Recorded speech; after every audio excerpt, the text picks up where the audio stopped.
बिस्मिल्लाहिर्रहमानिर्रहीम। शुरू करती हूँ अल्लाह ताला के पाक नाम से जो बड़ा मेहरबान नहायत रहम करने वाला है। अस्सलाम वालेकुम माय यूट्यूब फैमिली, कैसे हैं आप सब? उम्मीद करती हूँ आप सब खैरियत से होंगे। अल्हम्दुलिल्लाह मैं भी खैरियत से हूँ। आज मैं आपके साथ सुबह की रूटीन शेयर कर रही हूँ। नाश्ते के बाद मैंने सारे घर के काम कर लिए हैं, सफाई भी की है और बर्तन वगैरह धो लिए थे। तो उसके थोड़ी देर बाद मैं चली गई थी बाज़ार और दोपहर के पकाने के लिए कुछ नहीं था, तो सोचा कि बाज़ार जाके सब्ज़ियाँ ले आते हैं, क्योंकि सुबह के टाइम सब्ज़ियाँ फ्रेश मिल जाती हैं, ताज़ा ताज़ा। और मैं बाज़ार गई, वहाँ से सब्ज़ियाँ ली हैं, साथ ही मुझे सलांटियाँ भी नज़र आई तो वो भी ले ली। ये अक्सर शाम को ना बच्चों को मैं फ्राई करके दे देती हूँ चाय के टाइम पर। तो ये पड़ी होना तो इसका बड़ा ही फ़ायदा होता है। निकाला, फ्राई किया, ऊपर चाट मसाला मैं कभी कभी डाल देती हूँ, तो फिर बच्चे बड़े शौक़ से खाते हैं। और ये मकई भी नज़र आ गई थी मुझे, तो ये भी ले लिया है। इसको भी मैं किसी दिन बनाऊँगी और इसमें ये चिकन पाउडर डालकर। तो सुबह ही बाज़ार चली गई थी, शुक्र है दुकानें भी खुली हुई थी सब्ज़ी की, और टाइम पे ही मैं ये ले आई हूँ। अब सब्ज़ी को आज मैं पका रही हूँ, गोभी, इसको काटते हैं और ताकि टाइम पे खाना तैयार हो जाए। और सुबह के टाइम ही ना धूप काफ़ी तेज़ थी और गर्मी बहुत ही ज़्यादा थी, तो मैं आके थोड़ी देर मैं बैठी हूँ और उसके बाद ये अब मैं सब्ज़ी काटूँगी और साथ आपको अपनी पूरे दिन की रूटीन आपके साथ। और आप सबका मैं तहे दिल से शुक्रिया अदा करती हूँ कि आप सबको तरबूज के छिलकों की खीर की रेसिपी पसंद आई। और एक सिस्टर ने पूछा था इसका जायका कैसा है, तो वैसे तो मैंने उन्हें कमेंट कर दिया था, तो मैंने कहा आपको भी बता देती हूँ। इसका जायका ज़रा जो हम आम तौर पे खीर खाते हैं उससे ज़रा मुख्तलिफ है और मज़े का भी। आप इसे ज़रूर बनाइएगा और अगर बनाएं तो मुझे कमेंट करके बताइएगा कि आपको ये कैसी लगी। वैसे भी कोई नई चीज़ पकाते हैं, रेसिपी ट्राई करते हैं, तो हमेशा थोड़ी पकानी चाहिए। अगर आपको पसंद आए तो बाद में ज़्यादा बना लें। तो आप भी जब भी बनाएं ना, तो पहले थोड़े से छिलके लें, उसकी ट्राई करें। और अगर आपको इसका जायका अच्छा लगे तो आप दोबारा जब बनाएं तो ज़्यादा बना लें। उम्मीद करती हूँ कि आपको ये रेसिपी पसंद आएगी। ज़रा डिफरेंट सी है, इसका जायका भी ज़रा मुख्तलिफ सा है। तो अब ये काटते हैं सब्ज़ी और उसके बाद पकाते हैं खाना, क्योंकि सब्ज़ी काटते काटते काफ़ी देर हो गई थी और सुबह का मैंने नाश्ता भी नहीं था किया। घर की सफाई की है और बर्तन धोए हैं, तो फिर मैं चली गई थी बाज़ार के। धूप बहुत ज़्यादा तेज़ हो जानी है, अगर मैं लेट गई तो सब्ज़ी भी लानी ज़रूरी थी, दोपहर को पकाने के लिए कुछ नहीं था। तो मैंने जल्दी जल्दी सफाई की है, बर्तन धोए हैं और फिर मैं बाज़ार चली गई थी और वहाँ से मैं ले आई थी सब्ज़ी। तो उस सब्ज़ी काटते काटते मुझे बहुत तेज़ भूख लगी है और मैंने कहा पहले ना कुछ खा लूँ, तो उसके बाद ये काटूँगी तो खाना पकाऊँगी।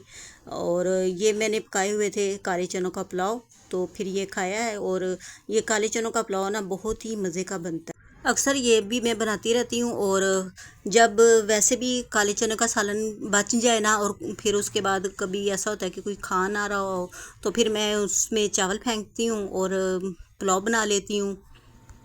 इस तरह बचा हुआ सालन दोबारा काम भी आ जाता है, ज़ाया भी नहीं होता। मैं अक्सर ना इसी तरह करती हूँ, जब भी काले चने या सफ़ेद चने पड़े हों और कोई खा ना रहा हो उसका सालन, फिर मैं ऐसा करती हूँ कि उसमें चावल डालती हूँ और पुलाव बना देती हूँ, जो बहुत ही मज़े का भी बनता है और सारे शौक़ से भी खा लेते हैं। और इस तरह कौन कौन करता है मुझे कमेंट करके ज़रूर बताइएगा। इधर मैंने सब्ज़ी काट ली थी और अब प्याज, लहसुन, अदरक और टमाटर, इनको मैं एक साथ ही डाल दूंगी और ऑयल डालकर थोड़ी देर इसको पकाऊंगी, इतना कि टमाटर गल जाएं। इस तरह अगर देर हो रही हो ना, तो मैं अक्सर ऐसे ही करती हूँ। तो प्याज, टमाटर और लहसुन अदरक का पेस्ट डाल के अच्छी तरह भून लेती हूँ। इस तरह खाना भी जल्दी पक जाता है और मज़े का भी बनता है। वैसे भी मैंने अक्सर नोट किया है, अगर कोई इमरजेंसी में मैं खाना पकाऊँ ना और देर हो रही हो, तो इस तरह की जल्दी जल्दी जो खाने पकते हैं वो बहुत ही मज़े के बनते हैं।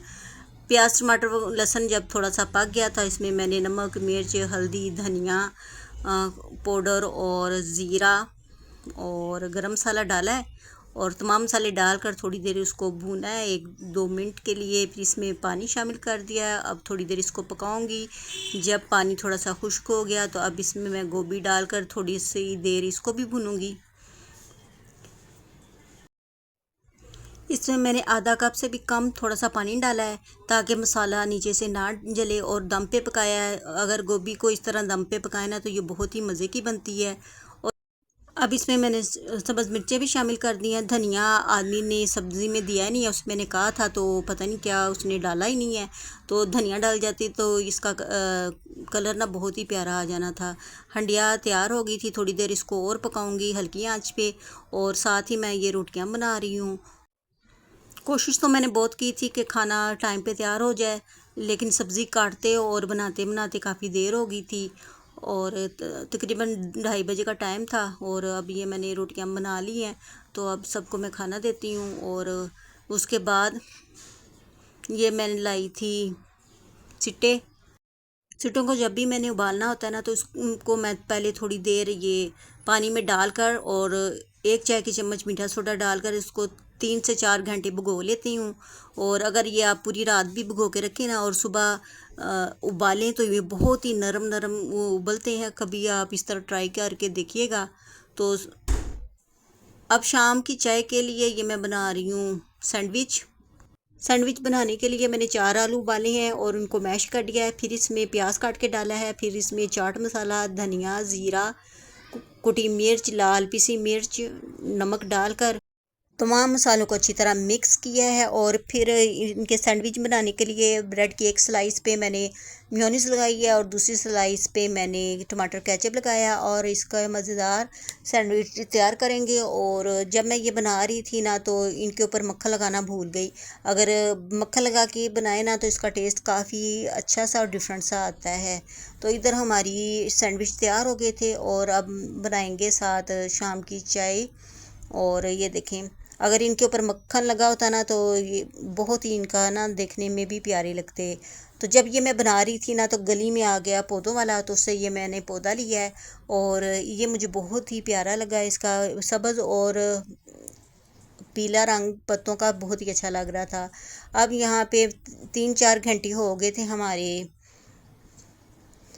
सिटों को मैंने भिगोया हुआ था मीठे सोडे के साथ। अब इसमें डालूंगी नमक और इसे उबलने के लिए रख दूंगी। नमक डालने से ये होता है कि अगर इसके ऊपर कोई मसाला भी ना लगाएं तो ऐसे ही खाएं तो बहुत मज़ा आता है। और इधर शाम की चाय भी तैयार कर लेते हैं। सैंडविच तो हमारे तैयार हो गए थे। और सिट्टों का जब मौसम आता है तो मैं ऐसा करती हूँ कि ज़्यादा सारे सिट्टे लेके उबाल के रख लेती हूँ। और जब दिल करता है तो इसके ऊपर चाट मसाला लीमू के साथ लगा के खाएं तो बहुत ही मज़ा आता है। तो सिटों को देखकर ना अक्सर मुझे बचपन में का ज़माना याद आ जाता है कि स्कूल से जब छुट्टी होती थी बाहर स्कूल के रेडी वाले खड़े होते थे और वो ये सिट्टे बेच रहे होते थे, रेत वाले भी और रेत के अंदर दबाए हुए भी होते थे और एक नमक के अंदर भून के देते थे। दोनों ही बहुत मज़े के होते थे। तो हम उनसे ना लेके ना छुट्टी टाइम खाते थे और भूख भी लगी होती थी उस वक्त। तो खाने में भी बहुत मज़ा आता था। तो इनको देखकर ना बचपन की याद आती है। इधर चाय हमारी तैयार हो गई थी, साथ ये लिया है केचप। शाम की चाय पीने के बाद मैं अब बैंगन का भरता बनाऊंगी। ये रेसिपी आप ज़रूर देखिएगा। इसकी मैं ना एक एंड में मैं एक चीज़ डालूंगी जिससे ये बहुत ही मज़े का बनेगा। 4 बैंगन को मैंने चूल्हे पे रख कर इसके छिलके जला लिए हैं। अब कांटे की मदद से इनको अच्छी तरह मैश करेंगे। और मैंने इनके जो मसाले हैं वो भी चूल्हे पे पकने के लिए रख दिए हैं। मसालों में मैंने प्याज, टमाटर, सब्ज़ मिर्च और लहसुन अदरक का पेस्ट ऑयल में डाल कर थोड़ी देर पकाया है। अब इसमें मैं मसाले शामिल कर रही हूँ। नमक, कुटी मिर्च, ज़ीरा, थोड़ी सी हल्दी, लाल मिर्च और थोड़ा सा धनिया पाउडर डाला है। और आप इसमें चाट मसाला या खटाई पाउडर भी अगर आपको पसंद है तो वो भी शामिल कर सकते हैं। तो मैंने एंड में एक चीज़ डालनी है इसलिए मैंने इसमें चाट मसाला नहीं डाला। अगर मैं वो चीज़ ना डालती तो फिर इसमें मैंने चाट मसाला लाजमी डालना था या खटाई पाउडर। और मसाला मेरा अच्छी तरह भुन गया है। अब इसमें हम शामिल करेंगे, ये कर दिए हैं मैंने बैंगन मैश किए हुए। और अच्छी तरह जब ये पक गया है और इसका पानी भी खुश्क हो गया है, अब बैंगन के भरते की जान है इमली का गूदा। वो मैंने थोड़ी सी इमली भिगो कर रखी हुई थी तो अब वो डालेंगे और इसको इतना पकाएंगे इसका पानी खुश्क हो जाए। तो ये आप अगर पकाएंगे तो ये ज़रूर डालिएगा, इससे बहुत ही मज़े का टेस्ट आता है। अगर आप इसमें इमली शामिल नहीं कर रहे तो चाट मसाला या खटाई पाउडर ज़रूर शामिल करिएगा। अब एंड में इसमें धनिया और सब्ज़ मिर्ची शामिल करेंगे। धनिया मैंने बाज़ार से मंगा लिया था। मेरा व्लॉग यहीं तक था। मिलूंगी आपसे नए व्लॉग में नए अंदाज में। अपना और अपने प्यारों का ख्याल रखिएगा और जो मेरे चैनल पे नए आए हैं वो भी मेरे चैनल को सब्सक्राइब करें और अपने फ्रेंड एंड फैमिली में ज़्यादा से ज़्यादा शेयर करें। अल्लाह हाफिज़।